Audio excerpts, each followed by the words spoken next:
Yeah, we're talking about Mutual of Omaha. Most people know them as Wild Kingdom back in the day. They're a Fortune 500 company, and they have roughly 1,100 agents. They procured 700 full suite product with us, so AQM, analytics, and workforce management. It's also really one of the first large Amazon Connect opportunities that Calabrio has been engaged in as well. Initially, it started out as an RFP process that was looking at an overall telephony infrastructure change. They were going to move from their current Genesis solution, potentially. They wanted to go 100% cloud. That was the mandate from the CIO of Mutual of Omaha, which was we were going to go 100% cloud. So that started to eliminate the field quite a bit. Amazon was able to populate itself as one of the contenders. Genesis was a contender. InContact was a contender, as well as Five9. So we go on vacation, and literally I'm at Disneyland, and my phone is burning up here with, we're doing the contracts and things like that. And if you know Disney, there's no power outlets, by the way. Don't know if you don't know that. It was a struggle for us. We spent roughly 200 hours, man hours, in front of the customer. We dealt a lot with the workforce management team there at Mutual of Omaha. Jenny Bachman was the driver. She's an ambitious individual. She's a manager right now today, and I believe that she's climbing the ladder pretty quickly. She really kind of took the bull by the horns with this opportunity, and she took over the whole project, not just from the workforce management, but also from the QM perspective as well as the analytics. Jenny was a fan of TCS, and she told me that on one of the first meetings I had with her. She's like, if TCS had a cloud-based solution, they'd be in here and it'd be a done deal. And it was my job at that point in time to say, okay, I know that TCS is never going to leave this opportunity. I'm going to have to contend with them the whole time. And I'm going to have to actually understand, okay, when they bring out some of the comments, I have to temper that with, this is coming from probably some TCS sales rep that's feeding this information to Jenny to make it difficult for us.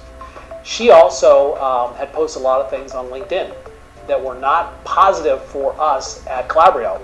And so we had to take that into consideration. It was the first time that I've ever had a social media type of situation that I had to contend with on the sales cycle. So it was good because you had the community out there that was responding to her. She had people that were familiar with NICE.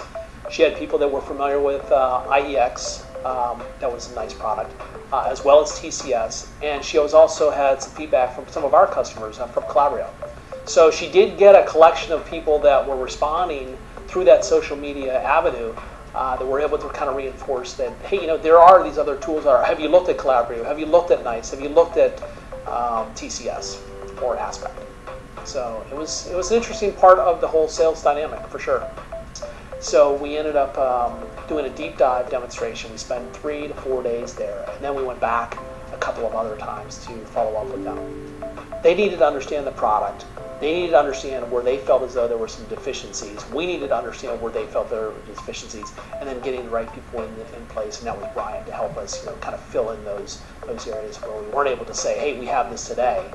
Brian was able to say, we're going to have this in the future, or these are the things that you can do instead. I did want to mention that we did have Christine got on the phone with Jenny, and Christine had previous experience with TCS and was able to really kind of change the way things were perceived. Christine was able to say, hey, I know exactly what you're talking about, in the TCS world, because she was familiar with it. She's like, well, this is how we do it in Calabrio. And this is actually a better way to do it within Calabrio. I forgot about mentioning that. She was actually very instrumental in that. The pivotal moment, I think, was really when Tom Goodmanson was there. I was able to get some executive level exposure before I had not.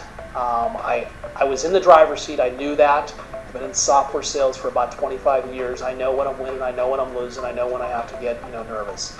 But I think that when Tom was there and was given the reassurances that Calabrio was the right choice and that there were resources, we ended up offering the managed services to help them with the workforce management implementation on the initial 3 months or what have you.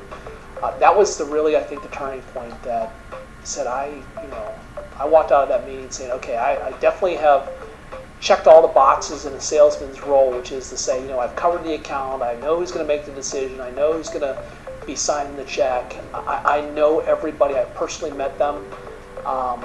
They also met Tom, and we're able to get a good feel of who the company from Calabria was. And Tom told a great story of who Calabria was. Yeah, so analytics was actually an afterthought for them. They initially did not want to include analytics. We were able to convince them because they have some transcribing that they do. They have a group of 65 people that all they do is just transcribe conversations. And we were able to position analytics as a way that they can get themselves much further, much faster, and much more efficiently that way. The other side of it was then also being able to give them some business intelligence that they didn't currently have today through speech analytics. So, spoken words, what are their competitors' marketing drivers? What are their customers saying? What can they do to help kind of augment some of those questions that are being asked?